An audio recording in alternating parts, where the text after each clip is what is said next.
Welcome back. National Banyana Banyana player and motivational speaker Amanda Dlamini has recently been recognized for her impeccable dress sense at the Gsport Awards as the Best Style Star of the Year. Now, the award-winning 29-year-old has been dribbling and kicking the ball on the field professionally for years now. She joins us now to talk about the award as well as her career as a female football star in South Africa. Amanda, welcome to Morning Live.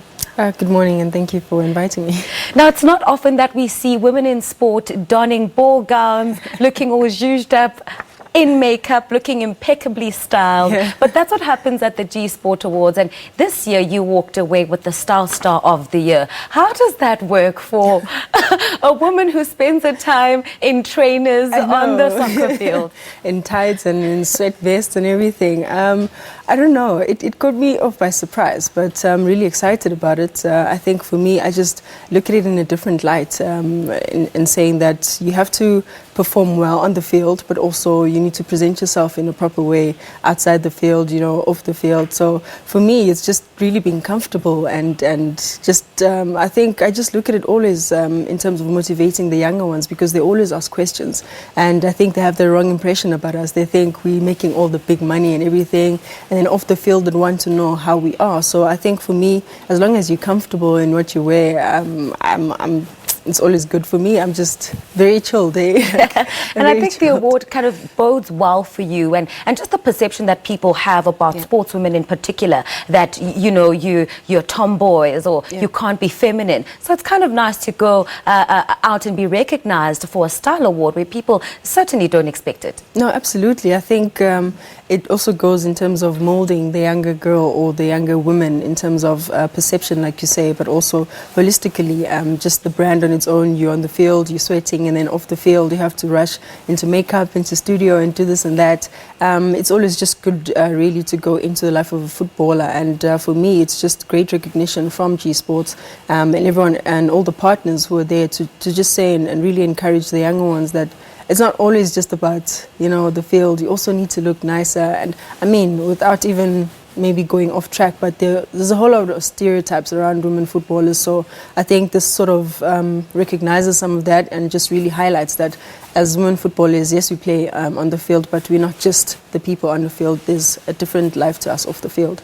Now, Amanda, you've had such a stunningly progressive career. I mean, I think you're one of the few women who have truly received the recognition they deserve in sport. You're just seeing your brand grow over the years. It certainly is encouraging to young women who perhaps want to grow up to be footballers. How have you taken all of this in?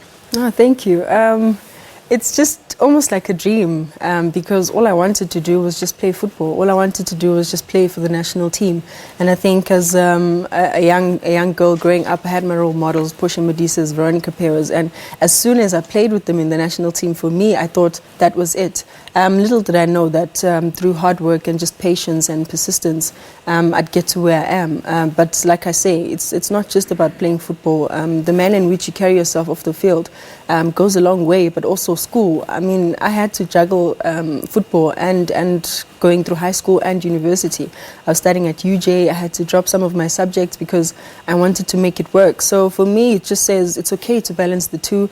As long as you have a clear vision and clarity on what it is that you want to achieve, then why not?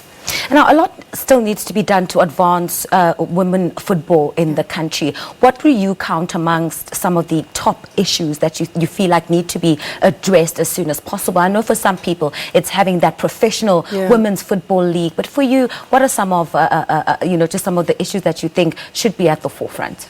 Well, you know, the professional league for all of us in the country will be the end result, the end product. But when you go through the structures and all the levels of development from grassroots development, you will notice that it's not proper. There are people who serve as catalysts that have different projects in terms of grassroots football and developing the game, but who are not supported enough. So for me, I think it's just going into schools, making football sports fashionable again to the younger ones, to get them off the streets and, you know, all these crazy things that they do. But also, I think the sponsorship. For us at Banyana Banyana for the 9 years, SASO has been on board, and they've really, you know, turned everything around for us. I mean, I'm a brand that is recognized today because, honestly, because of them. I've qualified for the Olympics twice and under their sponsorship. And I mean, if you look at the likes of Desiree Ellis, they'll tell you that without a sponsor, it's difficult to even manage, you know. So for us, corporates just need to really come on board and support women football, but just holistically women in sports.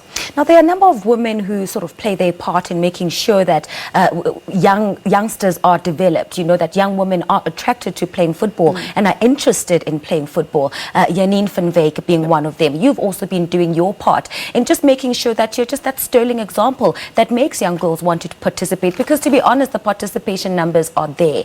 Tell us about what you've been doing for that sort of encouragement. Geesh, and it's such a big responsibility. Like I say, I'm just such a chilled person. I just like being laid back. But when I realized that a lot of younger girls look up to me, I decided, you know what, I'm going to take on this role and let it be a part of me. It is my life. So like you say, Janine van Wyk has the JVW sports development or soccer development, and I have the Amanda Dlamini Girls Foundation, where we just go around schools, donate football equipment, sports equipment, and really encourage the younger ones to balance education and sports.